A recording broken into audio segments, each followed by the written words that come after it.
Hello friends, இன்றைக்கி ஆடி Krittika special பாயாசம் தான் செய்ய போகிறோம். அதுக்கு ஃபஸ்ட்டு கடாய் வச்சுட்டு ஜவ்வரிசி போட்டு நல்லா வறுத்துக்கலாம். அந்த மாதிரி பொரிஞ்சதுக்கப்புறமா எடுத்துகிட்டு கொஞ்சம் நெய் சேர்த்துக்கலாம். நெய் சேர்த்துட்டு அதில் சேமியாவையும் போட்டு நல்லா வறுத்துக்கலாம் சிம்மில் வச்சுட்டு பொறுமையாக. ஒரு பாத்திரத்தில் தண்ணி வச்சுக்கலாம். தண்ணி கொதிச்சோன்னே வறுத்து வச்சுருக்க ஜவ்வரிசி ஃபஸ்ட்டு சேர்த்துக்கலாம். அதில் கொஞ்சமாக ஒரு துளி உப்பு சேர்த்துட்டு கூடவே சேமியாவும் சேர்த்து நல்லா கொதிக்க வச்சுக்கலாம். கொஞ்சம் நேரம் பொறுத்து ஆஃப் பண்ணிவிட்டு மூடி வச்சுருங்க. அதுக்கு சரியாக போயிடும், தண்ணியெல்லாம் சரியாகி இந்த மாதிரி ஆகிடும். அதுக்கப்புறமா இதில் சர்க்கரை சேர்த்து நல்லா கலந்து விட்டுடலாம். சர்க்கரை சேர்த்து நல்லா அந்த சூடாக இருக்கும் போதே கலந்து வச்சிட்டோம்னா சர்க்கரை நல்லா கரைஞ்சிரும்.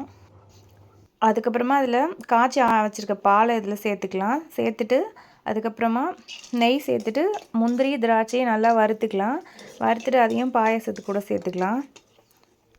முந்திரி திராட்சை சேர்த்ததுக்கப்புறமா கூட கொஞ்சம் ஏலக்காய் பொடியை சேர்த்துட்டு நல்லா கலந்து விட்டுடலாம்.